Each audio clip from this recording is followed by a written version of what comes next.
Assalamualaikum warahmatullahi wabarakatuh. A'udzu billahi minasy syaithanir rajim.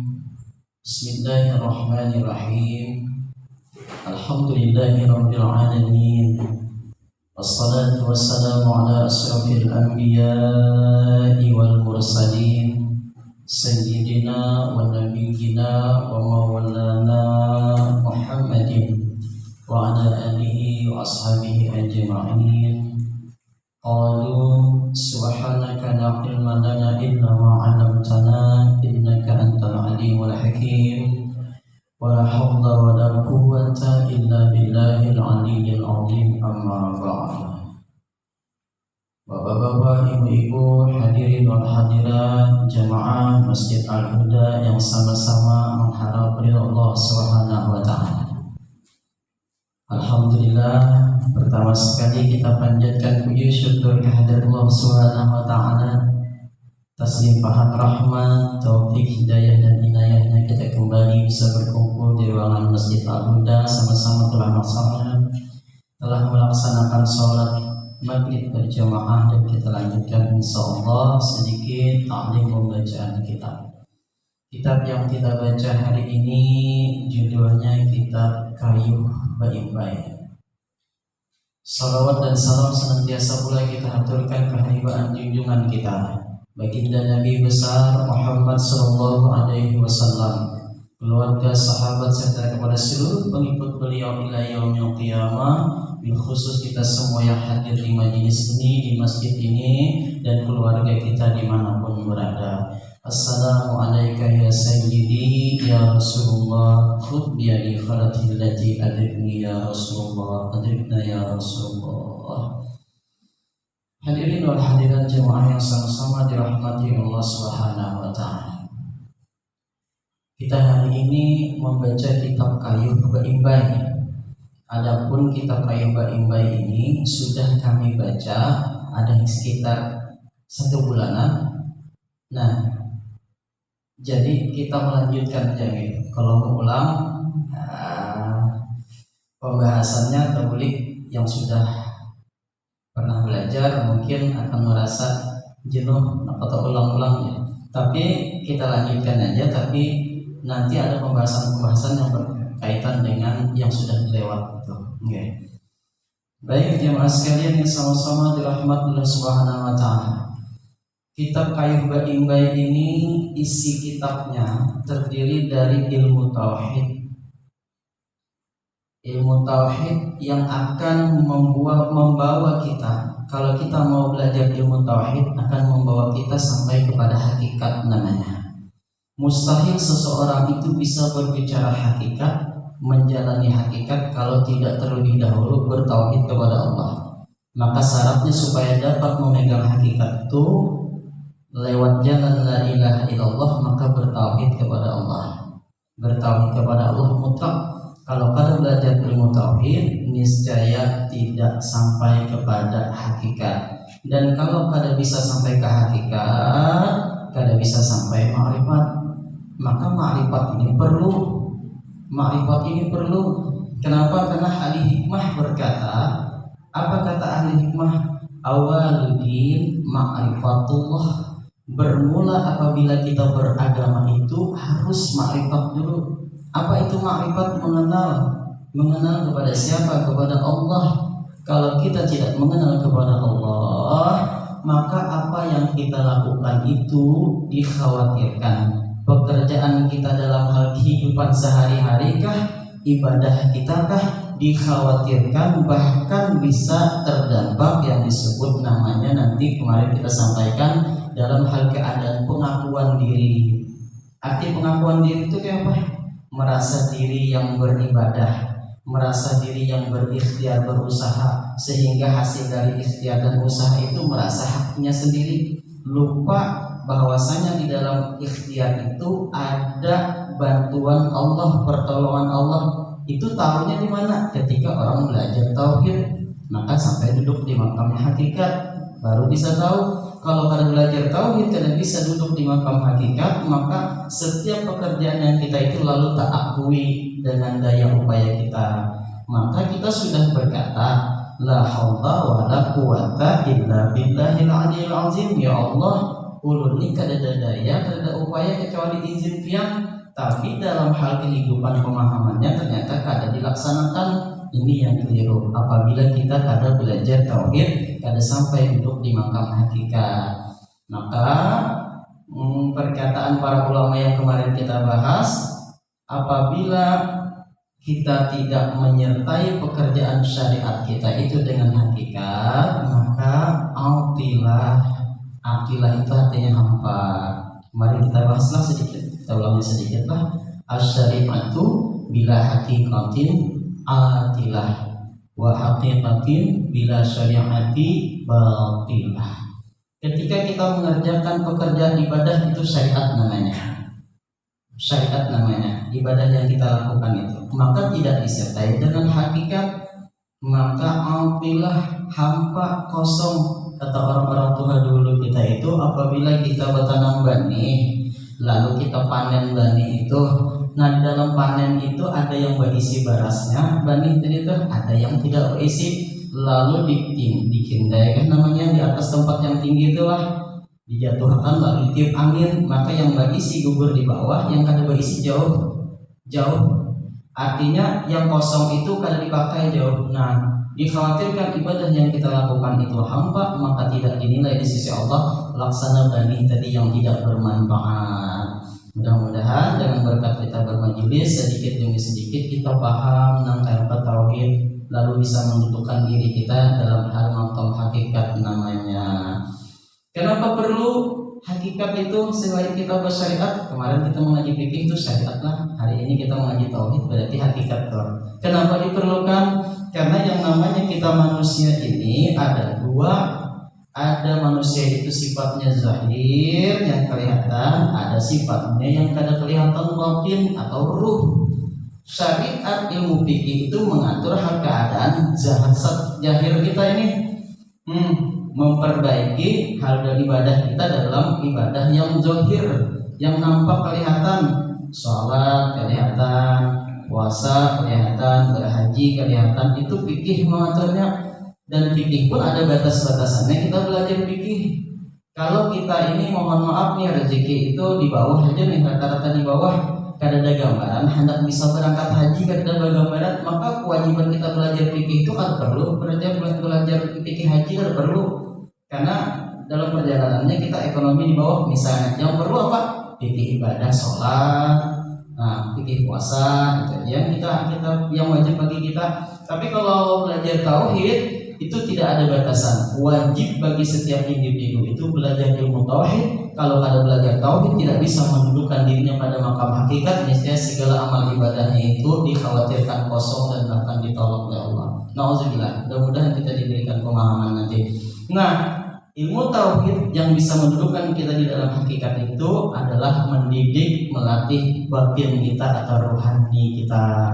Di antaranya yang pertama, ilmu tauhid itu mendidik kedudukan bagaimana kita bisa memandang segala amal ibadah yang kita lakukan itu atas pertolongan Allah. Dulu pertama, af'al Allah, kudrat iradat Allah. Dulu pertama itu setidak-tidaknya sekurang-kurangnya kita belajar tauhid itu pahamnya di situ dulu. Walaupun ini hanya dalam hal konteks dalam keilmuan ma'rifat itu masuk dalam ranah ma'rifat mubtada namanya. Ma'rifat mubtada itu yang awal. Jadi ma'rifat itu dibagi oleh para ulama ada 3. Ada ma'rifat mubtada, ada mutawasit, ada muntaha. Kalau ma'rifat mubtada, maka yang dikaji itu yaitu sifat 20, wujud, idam, baqa, mukhalafatul lil hawadisi, yang binafsi, wahdaniyah, qudrat, iradat, ilmu, hayat, sama, basar, kalam, qadirat, muridan, aliman, hayat, sami'an, basiran, mutakaliman. Itu yang kita bahas di awal nih. Nah itu ma'rifat dalam konsep nih, yaitu ma'rifat mubtada namanya. Awal-awal kita belajar mengenal kepada Allah, sifat 20. Nanti ada ma'rifat naik lagi, ma'rifat mutawasit pertengahan. Yang dibahas apa itu? Konsepnya yang dibahas itu 4 tauhid. Tauhidul af'al, tauhidul asma, tauhidul sifat, dan tauhidul zat. Nah 4 ini masuk di ranah dia makrifat mutawasid namanya. Lalu ada muntaha. Muntaha itulah yang disebut dengan hakikat. Makrifat muntaha itu yang dibahas adalah mengenal diri. Man arafa nafsahu faqad arafa rabbahu. Apabila kita mengenal diri kita, hakikat sebenar-benar diri kita siapa, maka kita kenal dengan Tuhan kita. Itu muntaha tingkatannya. Nah, tapi kita jalani aja dulu. Yang namanya belajar, kita nggak usah mengharapkan sesuatu. Ujian guru dulu, sin. Kalau di pesantren itu kan sin dipanggil. Belajar itu turun aja dulu. Hadir itu ada sudah manfaatnya. Manfaat daripada menuntut ilmu sudah ada kan fadilahnya. Kemudian paham kada paham itu serahkan kepada Allah. Serahkan kepada Allah. Karena memang belajar tauhid itu kada seperti belajar fikih bisa dijabarkan satu-satu. Belajar tauhid itu tergantung nanti hidayah dari Allah sampai di mana kita diberikan pemahaman oleh Allah tentang hal keadaan yang disebut dengan Allah. Karena belajar tauhid itu mengesahkan Allah. Nah, Bapak Ibu jemaah sekalian yang sama-sama dirahmati Allah Taala. Jadi kitab Kayu Bimbai karangan beliau ini ya Handaki Kiai Mahmud Haswil itu mengajarkan kepada kita arti kayu bimbai itu syariat dan hakikat itu berjalan bersamaan. Supaya apa? Supaya ibadah kita kada hampa. Supaya apa? Supaya ibadah kita benar-benar bisa diterima oleh Allah. Tapi jangan juga terbalik. Karena sudah belajar tauhid lalu belajar hakikat lalu melupakan syariat, jangan. Maka tadi al-hakikatu bila syariatin batilah, malah tertolak tuh sama sekali. Orang yang hanya mengandalkan hakikat aja kada mau menjalankan syariat maka batil, tertolak. Jadi dua-duanya syariat dengan hakikat itu harus berjalan bersama-sama. Waktu di kampus dulu kami belajar itu ujian dosen kami ibaratkan kita naik sepeda motor, kada bisa jalan sepeda motor itu kalau hanya ada ban luarnya saja. Kada bisa jalan sepeda motor itu kalau hanya pakai ucusnya saja. Bisa jalan sepeda motor itu ada ban luar, ada ban dalam baru bisa jalan. Seumpama itulah syariat dengan hakikat. Baik jemaah yang sama-sama dirahmati Allah Subhanahu wa taala. Jadi di dalam kitab ini yang pertama dibahas sifat 20. Kemarin kami sudah sampai di sifat yang keempat. Sifat yang keempat ingatlah benda kemarin. Nah, sifat yang keempat kita kemarin itu mukhalafatul lil hawadis.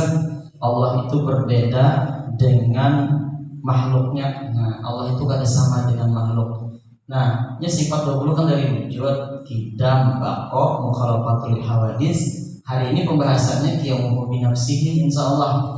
Tapi karena ada beberapa di antara kita yang baru, ada apa kita ulang sedikit, yang simpel-simpelnya aja nih. Nah, baik kita lihat dulu dari wujud. Sifat wujud itu artinya Allah ada, maka mustahil Allah itu tidak ada. Lawan daripada sifat wujud itu Adam. Adam artinya kada, nampak sudah jelas sudah yang disebut Adam siapa? Kita.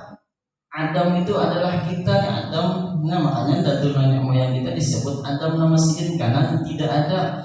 Jadi sesuatu yang asalnya tidak ada lalu diadakan oleh Allah dan nanti kembali kepada tidak ada lagi, itu hukumnya tidak ada di dalam ilmu tauhid. Maka kita ini kan ada, yang ada adalah Allah yang ada, yang wujud yang ada itu hanyalah Allah. Sifat wujud ini aja nggak bisa kita mengembalikan kepada diri kita, insya Allah kita kada masuk lagi dalam kategori syirik kopi, karena kita sudah kada, hilang perasaan kita ini sudah kada. Nah, yang ada hanya Allah yang kita pandang secara batin, secara batin, bukan secara zahir. Yang zahir ada kita bercungkung, tapi secara kasab batin kita kada ada yang kita lihat ini yang ada melainkan hanya wujud Allah. Ini aja kalau sudah kita bisa pegang, maka lepaslah kita dari syirik khafi, lepaslah kita dari perasaan ria, lepaslah kita dari kesombongan, lepaslah kita dari semua bentuk penyakit hati, lepas semuanya. Kenapa? Sebab ini ada aqua. Aqua ini ada, lalu ada mereknya prop atau warnanya biru. Seandainya aqua ini sudah kada lagi, kada ada merek prop, kada ada warna biru. Karena kita ada, maka ada perasaan sombong, ada perasaan ujub, ada perasaan iri. Karena kita merasa ada perasaan berilmu lebih daripada orang lain. Tapi kalau kita sudah merasa kadada yang ada hanya Allah, adalah lagi kira-kira sombong, kadada lagi, adalah ujub, kadada lagi, adalah riya, ada lagi. Nah, ini sifat wujud, makna yang simpelnya gitu. Oke, kita singkat. Bila bisa mengembalikan yang ada hanya Allah, kita ini kadada, lepaslah kita dari penyakit-penyakit hati. Yang kedua kemarin itu setelah wujud kidam.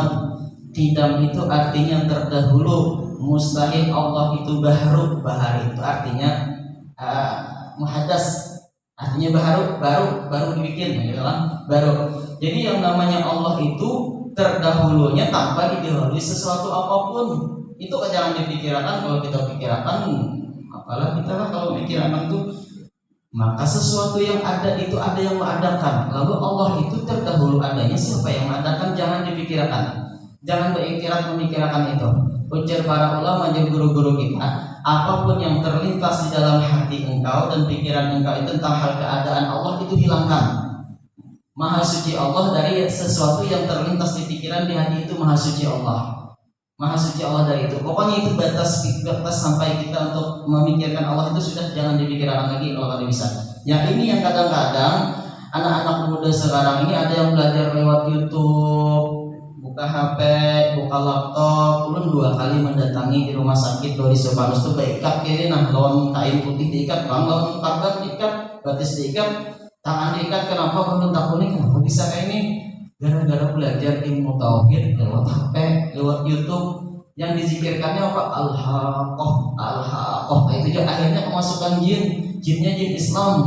Bang Anam yang mengikuti abahnya, pamannya, kalau awal lapasnya masih mungkin lapas dia belum datang, bismillah. Dengan bismillah kan maksudnya bismillahirrahmanirrahim. Ulun ikuti tenang sampai dibawa beli ke rumah tenang. Akhirnya apa? Ulun gak diberikan beli ke rumah, guring ulun di rumahnya itu sampai mengikuti tangan aja semalaman sampai esok. Kenapa dia jangan bilang beli kita pasti kamu jadi jawabannya aja pamannya mah ulun ini. Ayo. Itu perjalanan aja. Artinya kalau kita memang berpegang kuat tentang hal keadaan ketauhidan itu ada pertolongan dari Allah. Kembali ke bahasan kita kidam. Nah, kidam terdahulu wujud, kidam bako. Cepat deh karena kita ini mengulang sedikit ya. Bako itu artinya kekal. Maka hanya wujud Allah lah yang kekal. Kuluman 'alaiha fan wa yabqa dzul wajhi dzul jalali wal ikram. Setiap sesuatu itu fana, binasa, kecuali wajah Allah, zat Allah, wujud Allah itu hanya yang kekal. Maka kita semua yang ada di sini dari tidak ada diadakan oleh Allah, maka kembali menjadi tidak ada lagi, maka itu fan, artinya binasa. Tetapi yang namanya wujud Allah tidak akan ada sesuatu yang bisa membinasakan, karena yang ada itu hanya Allah, dan Allah itu adanya awal wal akhir wal awal wal akhir wal zahir wal batin. Tidak ada batas hal keadaan Allah itu. Itulah yang disebut dengan baqo. Nah, baik jemaah sekalian yang sama-sama dirahmati Allah SWT, setelah baqo boleh kita mukhalafatul hadis lah yang lain lah. Setelah baqo sifat Allah itu mukhalafatul hadis. Kenapa ini cepat benar ya? Karena kita ulang sedikit ya.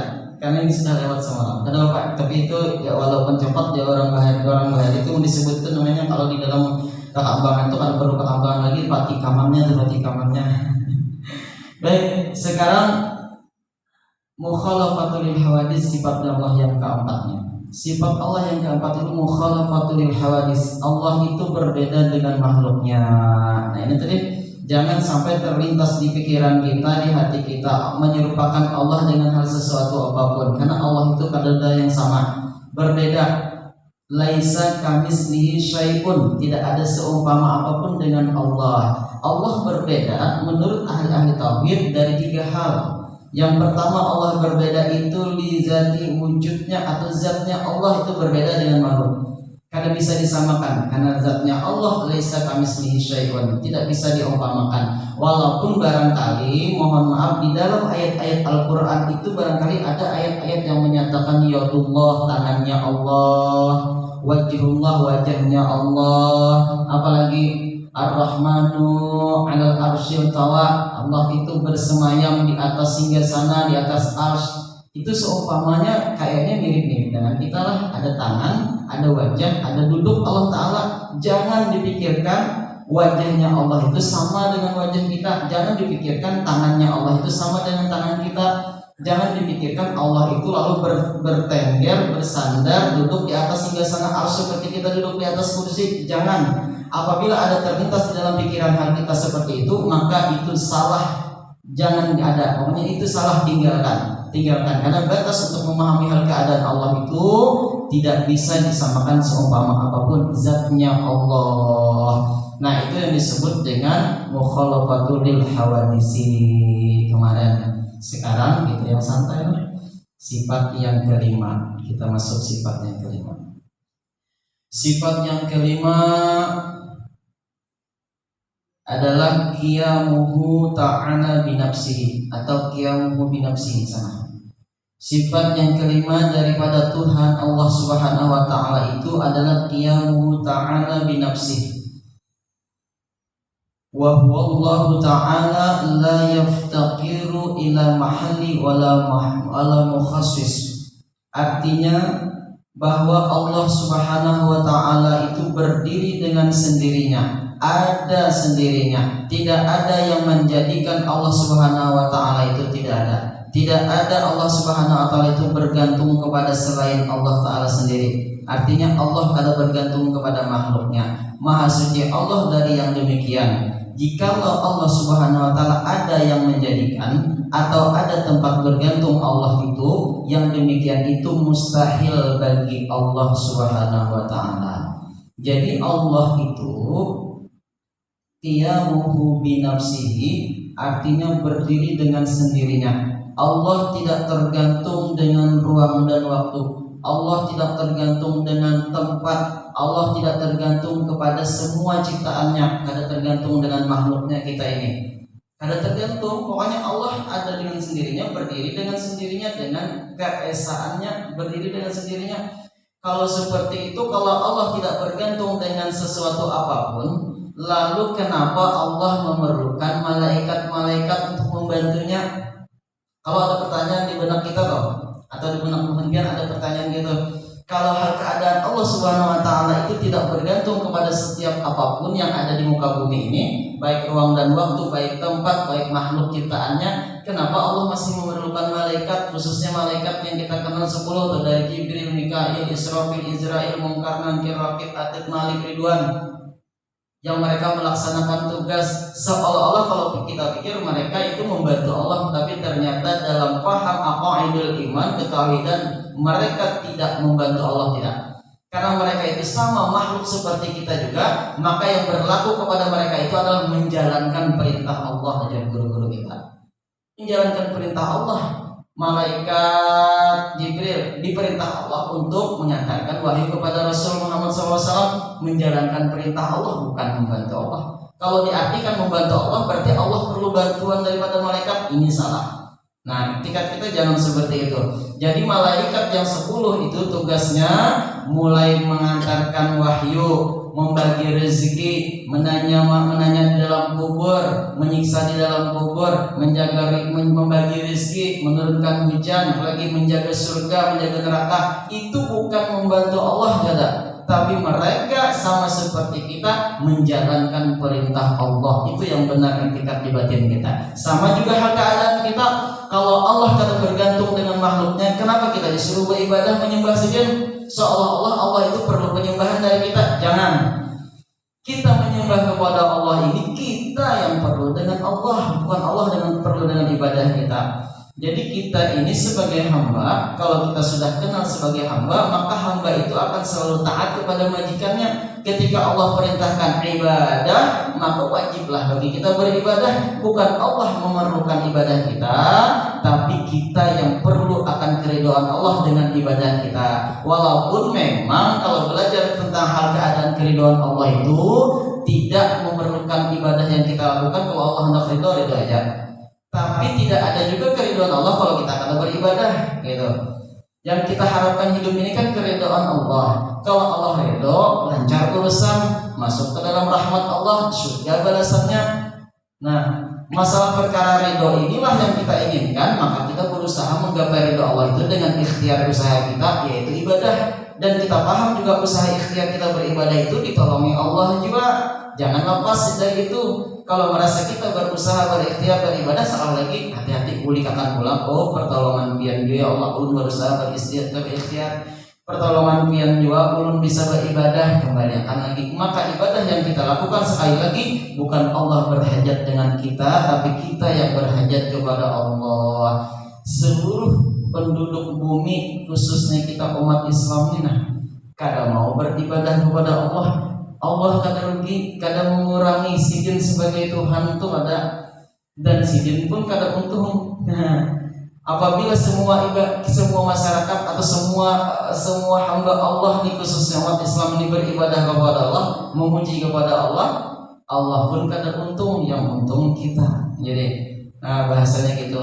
Seluruh manusia tidak beriman kepada Allah, Allah kada rugi. Seluruh manusia beriman kepada Allah pun Allah kada untung. Karena Allah qiyamu bi nafsihi, tidak tergantung kepada siapapun makhluknya di muka bumi. Nah, sekarang kita baca lagi.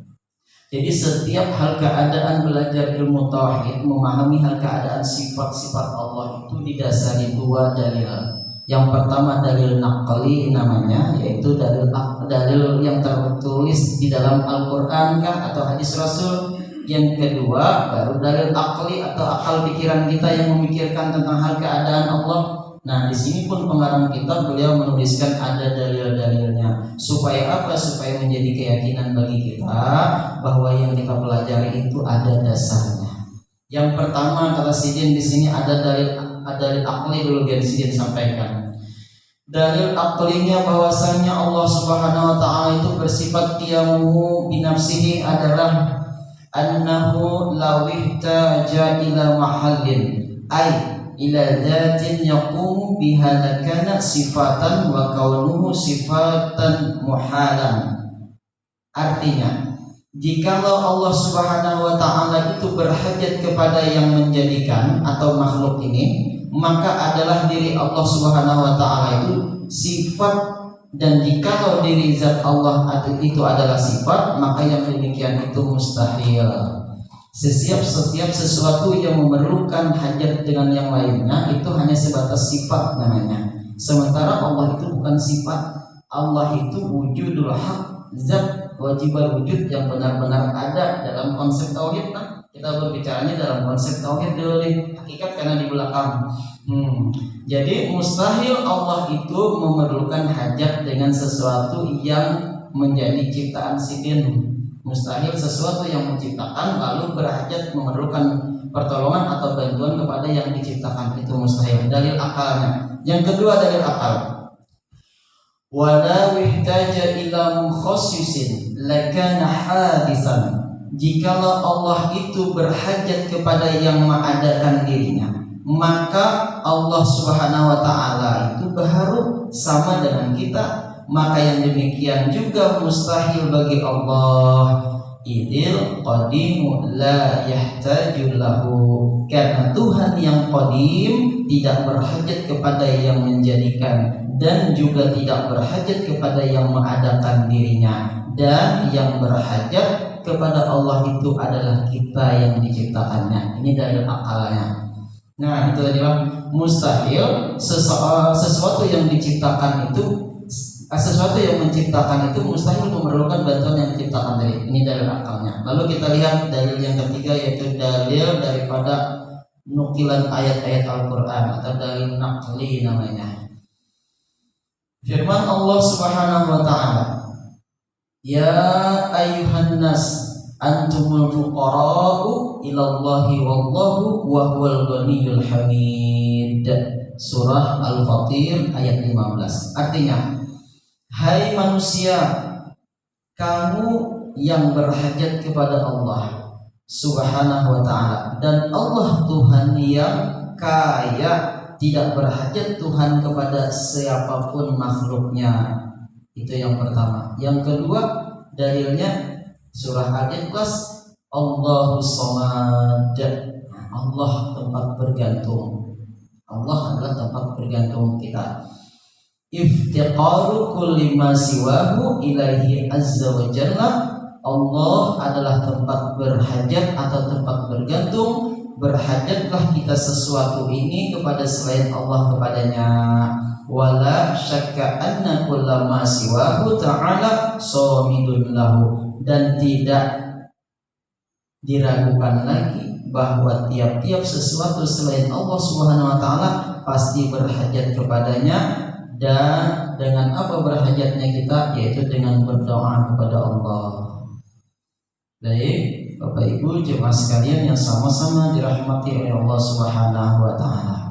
Jadi ternyata apa yang kita lakukan, yang kita yakini dalam hal keilmuan tauhid ini ada dasar-dasar dalam ayat-ayat Al-Qur'an baik pun hadis. Dosa dan kesalahan kedua orang tua kita, mertua kita, dosa dan kesalahan anak-anak, istri dan suami-suami, para ibu-ibu, dosa dan kesalahan saudara-saudara kita, guru-guru kita, pemimpin bangsa kita, dan dosa dan kesalahan seluruh umat Muhammad. Allah berikan kepada kita keberkahan hidup, panjang umur, sehat badan, selalu di dalam ketaatan, istiqomah sampai husnul khotimah, berjumpa bersama Rasulullah di dalam surganya. Amin amin ya rabbal alamin. Billahi taufiq wal hidayah. Wassalamualaikum warahmatullahi wabarakatuh.